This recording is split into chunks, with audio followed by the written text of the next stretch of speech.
Hello, bruvs. We're back with Herzl as I Remember Him by Erwin Rosenberger. Herzl, of course, was the founder of Zionism and the earliest, well, maybe not the earliest proponent of Israel, but he was the one who put up a concerted effort to make it happen, obviously. He did not live to see it come to fruition, having died literally 7 years after he started the movement.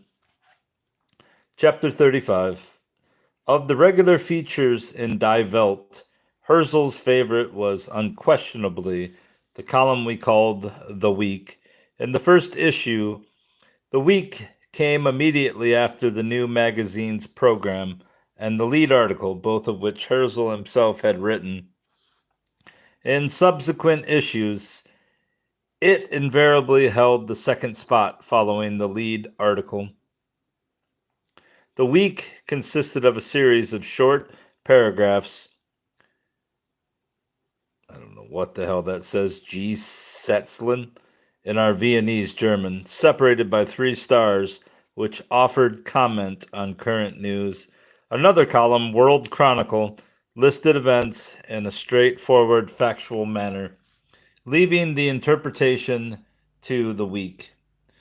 From the very start, the week was characterized by a strong note of satire, a quality which was prominent in most of Herzl's writing. The week was the most outspoken subjective feature of Die Welt. Its ego, one might almost say, and the weapon of satire came naturally to hand in the magazine's never-ending two-front war against its adversaries within the Jewish camp and against the far more menacing foe of anti-Semitism.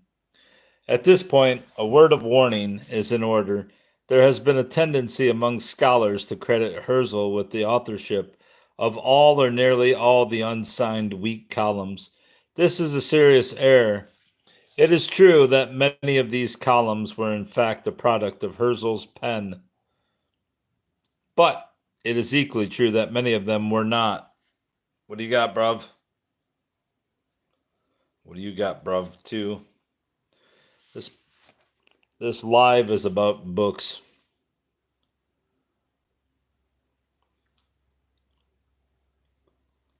Where the hell was I?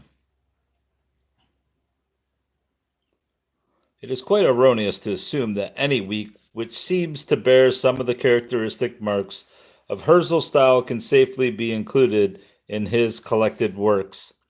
The only articles and columns which should be attributed to him are those which he signed or whose authenticity is attested either by a reliable witness or by the existence of the original manuscript.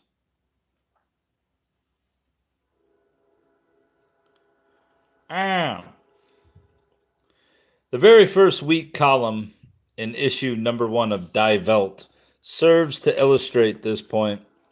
It was a veritable literary potpourri with various paragraphs written by Herzl, S.R. Landau, and myself and edited by Herzl.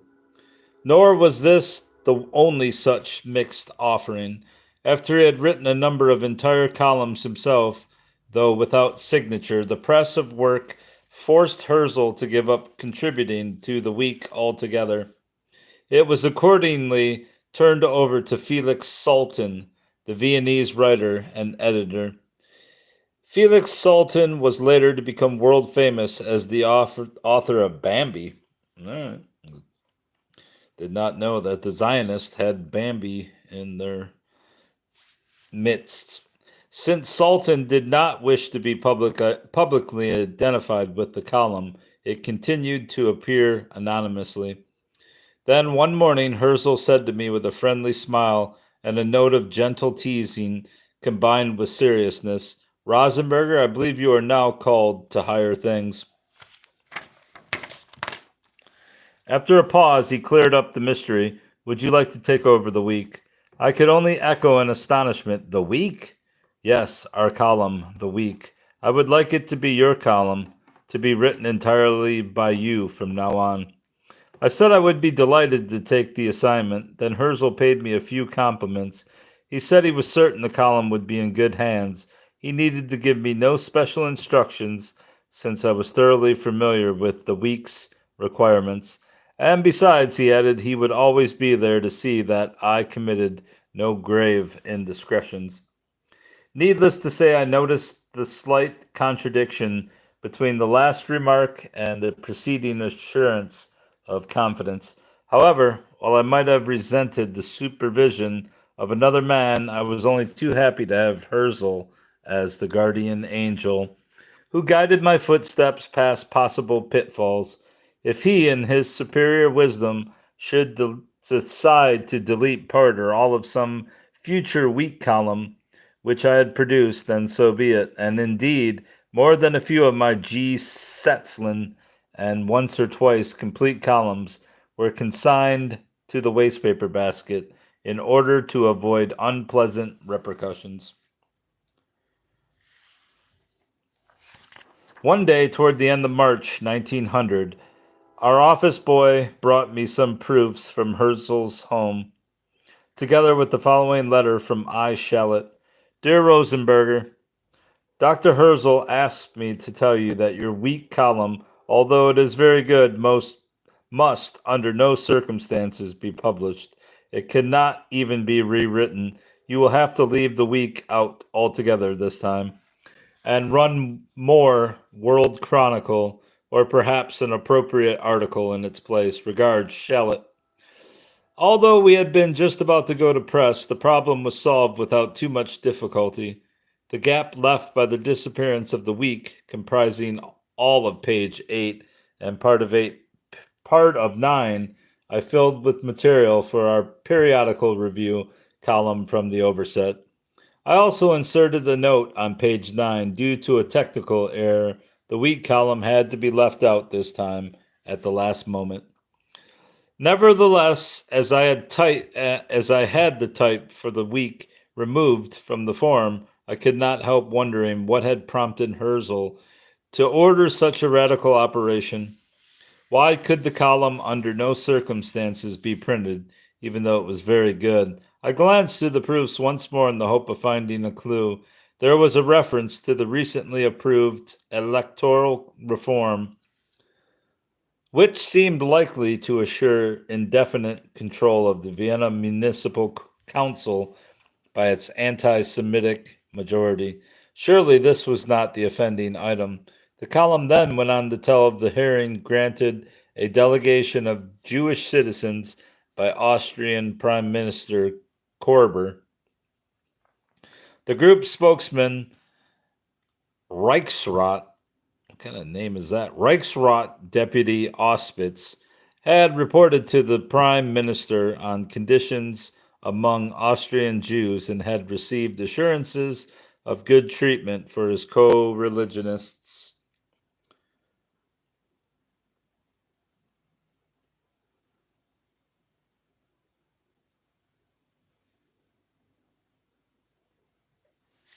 Are you done? Don't be a dumb motherfucker all your life.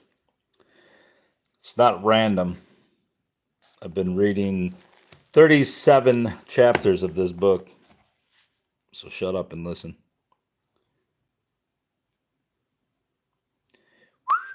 The group spokesman, I already read that part among blah, blah, blah, blah, blah. The Week commented editorially on the glaring contrast between the harsh blows dealt the Jews by the Vienna electoral reform and the meager balm afforded by Korber. It suggested that the Prime Minister, who had surely played a part in approving the electoral reform, might have granted his gracious audience at precisely this time in a calculated move to sugarcoat the bitter pill which the Jews were being forced to swallow. None of this seemed at the time to provide an explanation for Herzl's peremptory veto. Not until 2 decades later, with the publication of Herzl's diaries, was the mystery solved.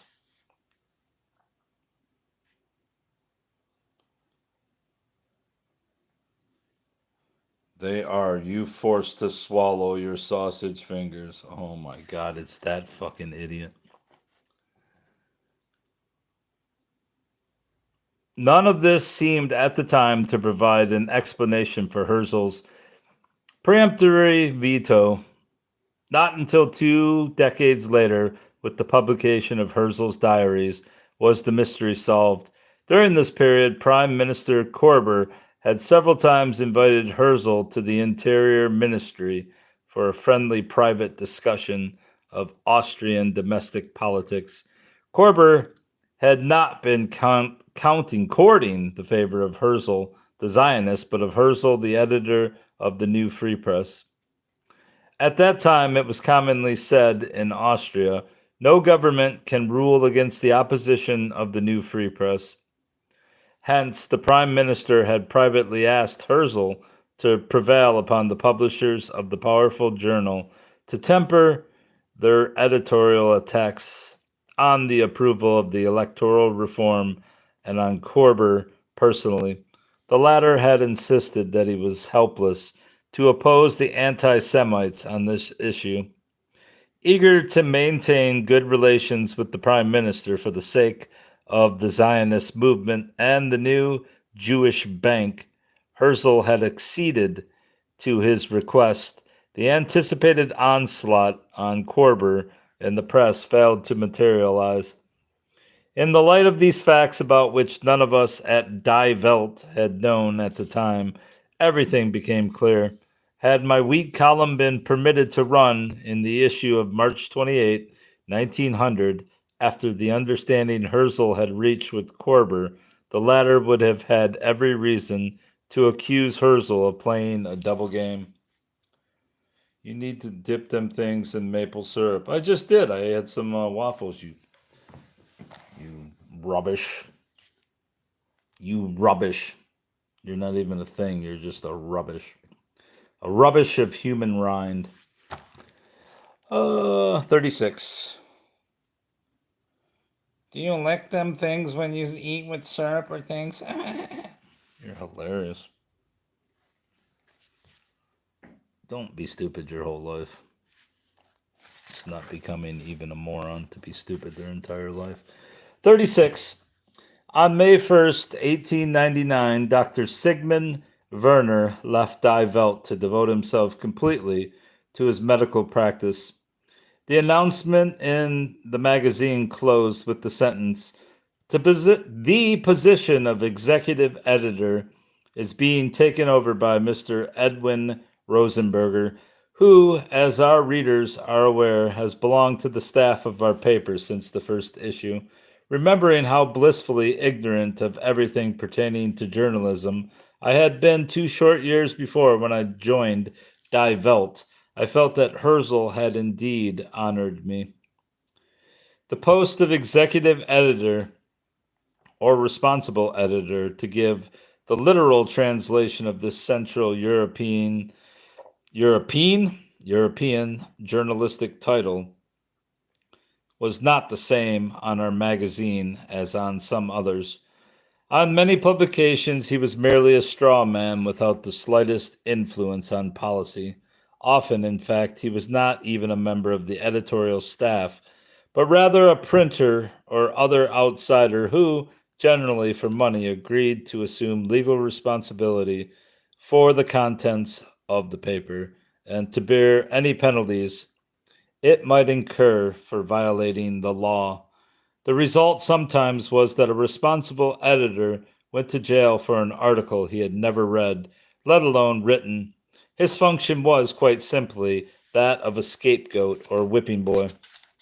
It was different on Die Welt. As responsible editor, I was, to be sure, legally responsible for the contents of the magazine. However, I knew these contents intimately. Part I wrote myself, and the rest I helped select and edited. I also had the right to object to an article about which I had reservations. Nevertheless, my occasional disagreements with Herzl in such matters never reached the point of a serious clash. He was always willing to give due consideration to any reasonable argument, and for my part, I was eager to fulfill his editorial desires. I often held my peace about an article which I knew was important to him, even when, as the responsible member of the staff, I might have had remonstrate. I don't believe it is an exaggeration to say that I would willingly have gone to jail if it had meant rendering Herzl some special service. In elevating me to my new dignity, Herzl had no fear that I would prove unequal to the editorial and technical demands of the job. Only one thing gave him concern: the possible excesses of what he referred to as my temperament. Sorry, I thought that was a fucking R. By that, he meant my tendency to combativeness, which was not always accompanied by an equal measure of prudence. So long as he was in Vienna, he could keep a check rein on me. He no longer read the galley proofs, as in the first weeks of the magazine, but he did read the page proofs, and thus could still remove my potentially dangerous material before the presses actually started rolling. However, Herzl was not always in Vienna. His various journeys on behalf of Zionism, as well as his vacations, left Die Welt unprotected against my outbreaks of temperament. Some years later, I discovered in the Herzl yearbook, edited by Tulo Nussenblatt, the following interesting letter which Herzl had written to Dr. Werner shortly after I assumed my new duties. Vienna, June 5, 1899. Dear friend, I must go away for several weeks and have a request to make of you. Will you read through the pages each Wednesday? Don't correct them, but merely make a final check to see that there are no indiscretions. I have absolute confidence in our friend Rosenberger, of course, but he is young and temperamental. Two pairs of eyes see more, and you, after all, know the special tone of Die Welt, if I may say so. I would be very grateful for an immediate answer. Sincerely yours, Herzl. What Werner's reply was, I cannot say, but I do know that he never approached me with an offer to give the proofs a final check. We had always gotten on well together, and he must have turned down Herzl's suggestion rather than create ill will between us. Flushed as I was with newly acquired power, I would unquestionably have rejected any overtures from Werner with great indignation. What's this stupid shit? I graduated high school after 1 year. Definitely not stupid. Owned my own commercial. Oh my god, why are you writing paragraphs? You need to do sound books for something or other. I'm not doing shit for anybody. 37. There were many people who regarded Herzl as the Messiah, the anointed of the Lord who would fulfill the ancient prophecies and bring salvation. This view was even shared by some non-Jews, one of whom, as we have seen, was the Reverend Heckler, chaplain of the British Embassy in Vienna. I still have many of the letters of love and veneration which Herzl used to receive from his followers in every part of the world. For example, is from Solomon Farb of Foxani, Romania, in faulty German, but with an impressive display of biblical learning. The writer concludes from various words and numbers in the Old Testament that the Messianic era is approaching. How much longer is this chapter? The Messiah, he adds, may now be Theodor Herzl, the anointed of the Lord. This goes on forever. Jesus Christ. What did I get myself into? 205, that's 15 more pages. In another letter which reached Herzl after the first Zionist Congress, Rabbi N. Benjamin, or is it Benjamin, writes from the United States on behalf of a group of singers. Everywhere the name of Dr. Herzl is worshipped like that of a deity, you are the divine emissary to whom was given the mission of, once again, raising up Jerusalem and the cities of Judah, as the prophets promised in New York, Brooklyn, Philadelphia, Boston, Baltimore, Chicago. The idea is meeting with a great response among Jews of all religious shades. If genealogy has any bearing in such matters, then Herzl's origin may be said to have been one that would befit a Messiah. He was descended from the tribe of Levi, of which Moses was also a scion. His ancestors were the Levites, who for centuries, as priests and servants of priests, had guarded the holy places of Israel. In a letter of December 9,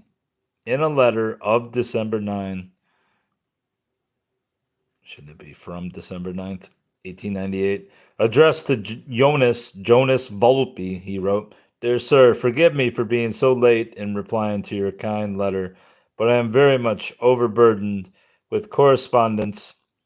My good father, Jakob Herzl, is Ben Shimon Halevi. The Hebrew name of my good mother, Jeanette Herzl, is Shanbath Gabriel Harsh.